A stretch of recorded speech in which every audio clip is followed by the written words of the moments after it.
Bonsoir à toutes et à tous, merci d'être avec nous. Nous sommes ensemble pour le programme du soir sur New World Info. Et on commence avec le décryptage de l'actualité. Ce lundi, nous allons parler de la France et ces propos du Premier ministre Édouard Philippe qui estime que le retour à la vie d'avant n'est pas pour avant longtemps. On va essayer de comprendre ces propos avec notre éditorialiste Mamadou Diouf. Bonsoir Mamadou Diouf. Bonsoir Samuel. Les Français ne retrouveront pas tout de suite et probablement pas avant longtemps leur vie d'avant. La crise du coronavirus, c'est ce qu'a averti dimanche Édouard Philippe en présentant les grandes règles qui devraient conduire au déconfinement à partir du 11 mai. Nous ne sommes pas sortis de la crise sanitaire, a encore prévenu le Premier ministre français en admettant que nous marquons des points contre l'épidémie et que la situation s'améliore progressivement, lentement, mais sûrement. Alors, Mamadou Diouf, quand il dit que le retour à la vie d'avant, c'est pas avant longtemps, dans longtemps, Édouard Philippe inscrit quel délai, par exemple? Il n'a pas inscrit de délai, puisque Covid a cette particularité de nous mettre dans une sorte d'incertitude par rapport à ce qui va venir. Quand il dit pas longtemps, c'est surtout pour dire aux Français, faites attention, actuellement, il y a une maîtrise progressive de la maladie, mais il y a encore beaucoup de malades. 30 000 personnes sont hospitalisées présentement en France. Même si on a de plus en plus d'informations sur la maladie, on maîtrise de plus en plus la maladie, le nombre de décès diminue, le nombre de personnes hospitalisées diminue, mais on n'est pas véritablement sorti des problèmes, puisque avec 30 000 personnes dans les hôpitaux, il est clair que même si la situation s'améliore, comme il le dit lui-même, il ne faudrait pas qu'on se trompe, on n'est pas sorti de la maladie véritablement. Et c'est pourquoi, puisque la France, comme les autres pays, sont en train de subir le revers du confinement sur le plan économique, ça essouffle l'économie de ces pays. La France veut également trouver une solution à ce problème économique. Donc, on prépare les gens à pouvoir reprendre leurs activités petit à petit, mais toujours avec des restrictions. C'est pourquoi il dit que ce n'est pas le 11 mai qu'on va retourner à la vie normale. Certainement, le 11 mai, on va commencer à desserrer cet étau du confinement en fonction de l'évolution de la maladie. Mais ces propos d'Édouard Philippe, et vous l'avez rappelé, ça contredit peut-être toutes les bonnes nouvelles qu'on a. Tout est en train de décroître. Oui, mais ce n'est pas de la contradiction. Le problème, c'est qu'il ne faut pas qu'on oublie que le Covid a commencé par une seule personne. Ça a finalement touché plus de 2 millions de personnes. Ce qui veut dire que tant qu'il reste en France des personnes qui portent le virus et que le nécessaire n'est pas fait pour pouvoir soigner ces personnes et les empêcher de contaminer d'autres personnes, comme le disent les spécialistes, il y a toujours le risque de ce qu'ils appellent une seconde vague. Et quand ils parlent, en fait, c'est ça le problème. Aujourd'hui, la première vague est en train d'être maîtrisée.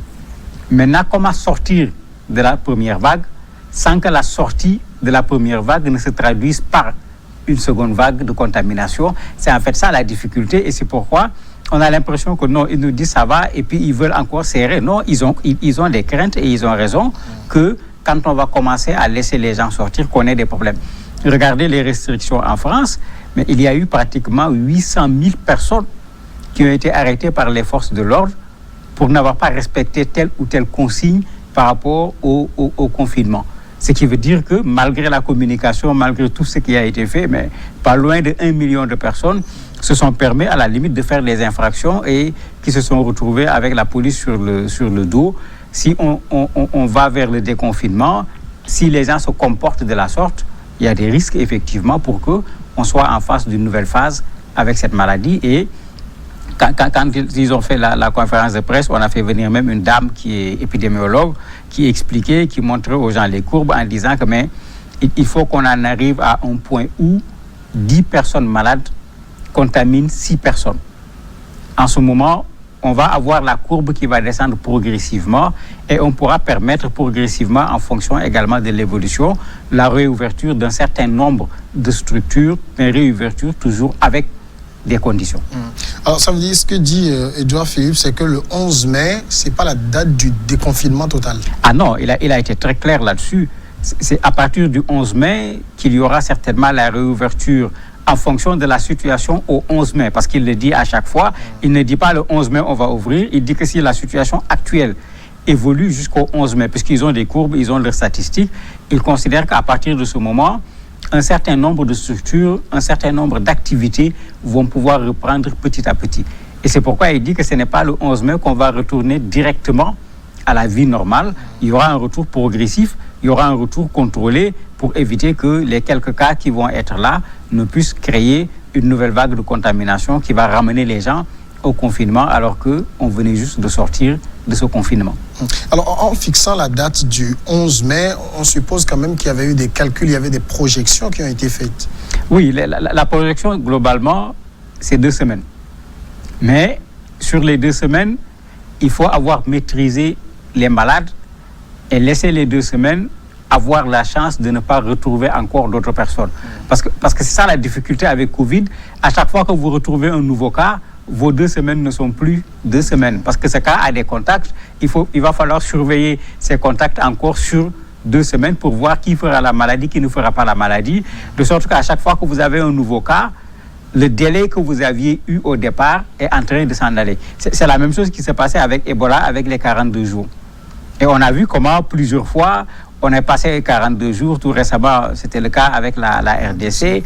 On commençait à dire ouf, rapidement 1 cas, 2 cas, 2 morts. On est en train de recommencer encore une série pour attendre encore 42 jours avant de pouvoir dire qu'on espère que l'épidémie est terminée. Et tant qu'on n'a pas ces 42 jours, le problème n'est pas réglé. Ici, c'est 15 jours et la contamination en France est encore là. Le risque de contamination est toujours là. On a vu ce qui s'est passé avec le porte-avions où tout le monde a été surpris par la quantité de soldats qui ont été contaminés. On a vu la même chose chez les Américains et dans les 2 cas, il y a une nouveauté qui est là. Il y avait beaucoup de cas qui étaient asymptomatiques. Des gens qui portaient le virus, qui n'avaient aucun symptôme, donc qui eux-mêmes ne prenaient pas un certain nombre de précautions. Déjà par rapport à qui on ne prenait pas également un certain nombre de précautions. La conséquence, c'est que dans ces 2 navires, la contamination a été extraordinaire. Et ce qui s'est passé dans ces navires, c'est exactement la même chose qui peut se repasser dans une ville, dans un quartier et relancer encore cette contamination. Alors, les propos d'Édouard Philippe doivent aussi être compris sur un plan économique. Oui, mais bien sûr, l'Europe est en train de souffrir. Ça, il faut le dire clairement. Quand vous regardez les hôtels qui sont fermés, vous avez des hôtels, leur chiffre d'affaires mensuel se compte en termes de milliards de francs CFA, s'il faut le ramener en francs CFA. Quand cet hôtel est fermé, vous imaginez combien d'hôtels, le musée du Louvre, la Tour Eiffel, et toutes ces structures sont des structures de rentrée d'argent. Il ne faut pas qu'on oublie que l'économie française, c'est également le tourisme. Avec les frontières qui sont fermées, avec la situation de la France, il n'y a pas grand monde qui sont intéressés aujourd'hui par aller en France pour faire du tourisme. Après, cela va avoir un impact énorme sur le budget déjà de l'État, mais cela va avoir un impact également énorme sur le secteur privé.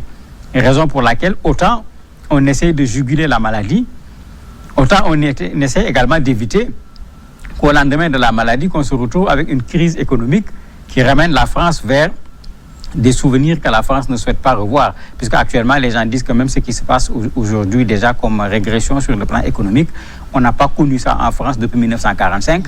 Et quand on dit 45, c'est plutôt la Seconde Guerre mondiale. Si on compare les conséquences de Covid avec la Seconde Guerre mondiale sur le plan économique, vous imaginez qu'effectivement, l'État français, autant il doit agir pour qu'on arrête la contamination, pour soigner les malades, autant l'État français doit agir également pour éviter que le pays ne chavire sur le plan économique. Il y a quand même au niveau de l'Europe un certain nombre de pays qui ont de plus en plus commencé par desserrer les vis. Pourtant, ces pays aussi ont connu des situations tout aussi dramatiques que la France. Oui, dans tous ces pays, on a la même situation que la France.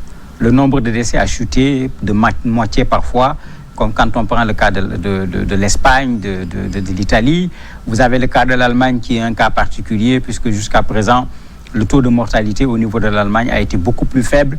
Le taux de cas sévères en Allemagne a été beaucoup plus faible, raison pour laquelle même la France a profité des hôpitaux de l'Allemagne pour pouvoir soigner certains de ces cas.